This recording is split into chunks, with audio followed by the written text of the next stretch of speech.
Tu rêves de faire du business avec l'Inde, des idées vont dans tous les sens, le business des bijoux est une possibilité et tu te demandes par quel bout le prendre. Je viens dans cette vidéo aujourd'hui te donner quelques idées pour te permettre de te poser les bonnes questions, notamment sur quel type de bijoux tu peux travailler avec l'Inde. Si c'est un sujet qui t'intéresse, je t'invite à rester en ligne. À tout de suite.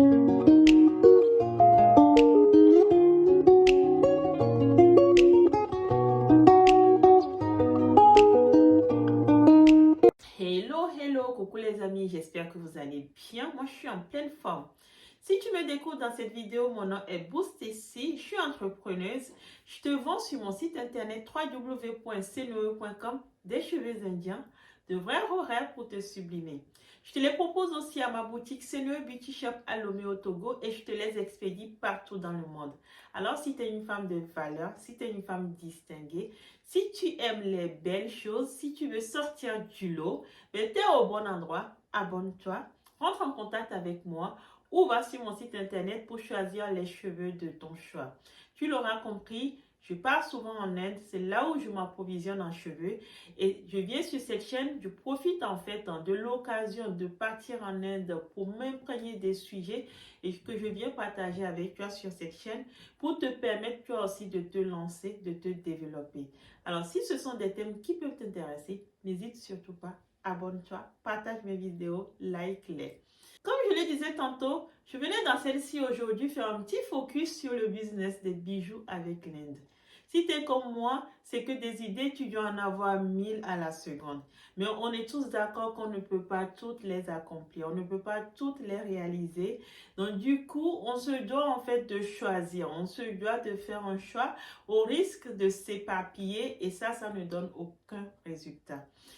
Donc, je viens dans cette vidéo aujourd'hui. Si tu es une personne qui te demande, voilà, qu'est-ce que tu peux faire avec l'Inde, tu as entendu dire qu'il y a beaucoup d'opportunités dans ce pays et tu voudrais démarrer un business avec l'Inde. Et le business de bijoux semble être une opportunité, une possibilité pour toi. Quel type de bijoux tu dois aller acheter en Inde? Surtout pas des bijoux fantaisie. Quand je dis bijoux fantaisie, ça va être des bijoux par exemple en acier inoxydable ou encore des bijoux en fait pacotille en bois ou encore des bijoux un peu... vous savez qu'on porte souvent en été des bijoux tressés, des bijoux, des choses juste de quelques semaines, quelques jours, histoire de faire joli et puis ça s'arrête là. Non, c'est pas ça que tu vas aller acheter en Inde. C'est pas là-dedans que l'Inde est bon ou bonne, si je peux dire, et c'est pas là-dedans que tu vas te faire de l'argent avec l'Inde.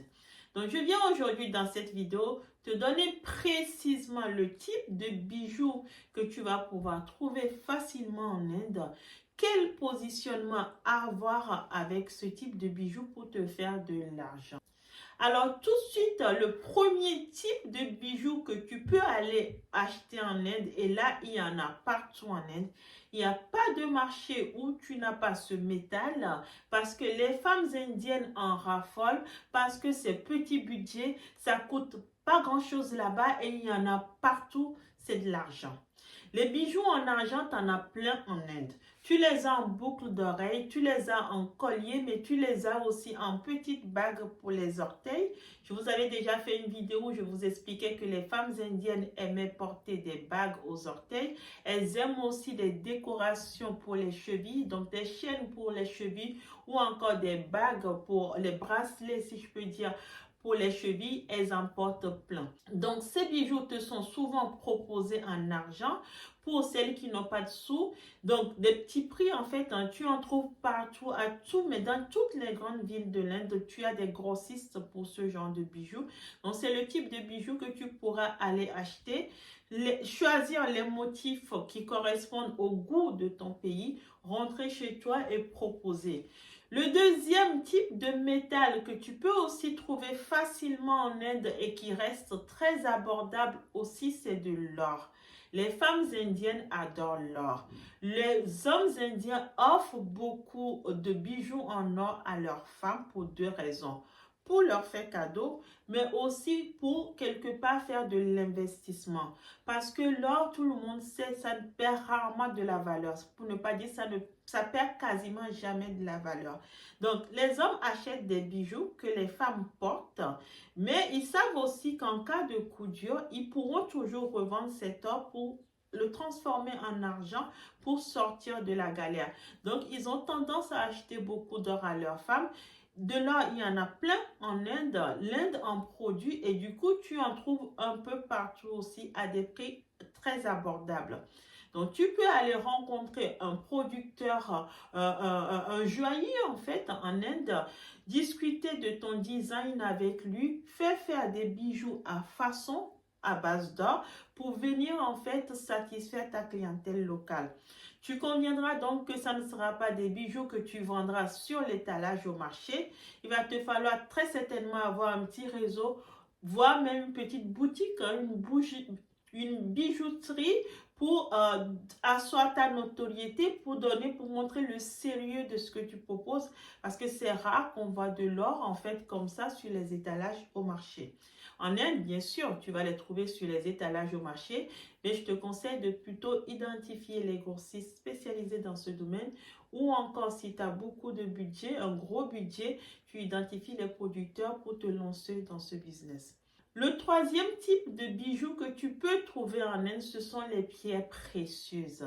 Des pierres type rubis, saphir, ce sont le genre de choses que tu trouves facilement en Inde parce qu'il y en a partout.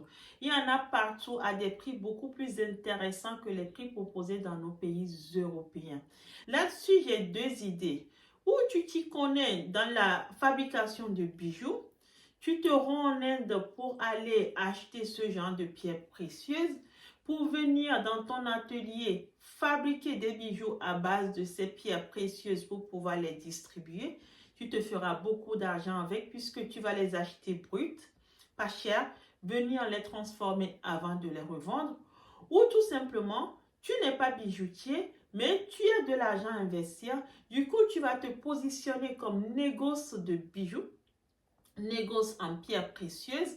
Tu rentreras en contact avec des producteurs, des travailleurs de ces pierres en Inde pour les approvisionner dans ton pays où tu vas le proposer donc aux petits bijoutiers qui n'ont pas les moyens de se rendre en Inde pour aller acheter ce type de pierres.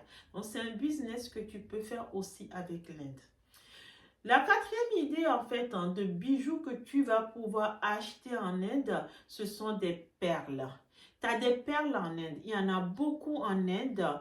Donc, si tu es une personne qui a les moyens, pareil, tu souhaites investir, tu peux te positionner comme négoce en pierre.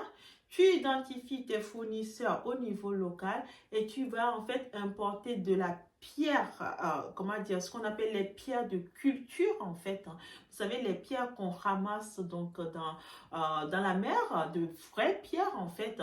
Donc, tu vas pouvoir aller acheter ces pierres pour venir te positionner comme grossiste, pour te constituer un petit réseau et développer ton business ainsi. La dernière idée de bijoux que je peux te donner avec l'Inde, c'est le business de diamants. Les diamants, tu en as beaucoup qui sont taillés en Inde. Il est vrai que le plus grand nombre vient de la Russie, mais l'Inde est la destination finale pour les tailles avant de les retrouver sur d'autres marchés, type marchés européens ou encore américains. Encore une fois, c'est un type de pierre qui nécessite de gros moyens, mais si tu as de l'argent, si tu veux aller investir, tu peux aussi te positionner sur ce marché, aller acheter donc ces pierres qu'on n'utilise pas tout simple. On a besoin en fait du métal pour les tenir. Donc tu auras à aller acheter ces pierres, venir proposer à des bijoutiers dans ton pays si toi-même tu ne sais pas les travailler, te positionner encore une fois comme grossiste ou négoce de ces pierres pour pouvoir les écouler et te faire beaucoup d'argent. Tu conviendras que tout ce que je t'ai cité depuis le début de cette vidéo jusqu'à présent nécessite de l'argent. Donc, ce ne sont pas des produits que tu vas pouvoir vendre sur le marché comme ça. Ça nécessitera un apport plus ou moins important, mais ça nécessitera aussi que tu aies un bon réseau pour pouvoir écouler ces produits facilement et te faire de l'argent. Ça sera une clientèle riche. Donc, si tu as envie de te lancer là-dedans, il va falloir que tu sois patient ou patiente le temps de te faire connaître, de te faire une petite clientèle avant de pouvoir vendre tes produits. Mais crois-moi, si tu sais t'organiser et démarrer dans ce business, et si tu sais faire du lobbying, bâtir une vraie stratégie commerciale, tu ne regretteras pas ce choix. Je te souhaite une bonne journée. Si tu as appris quelque chose dans cette vidéo, n'hésite pas à la liker, partage-la. Je te dis à très bientôt. Au revoir.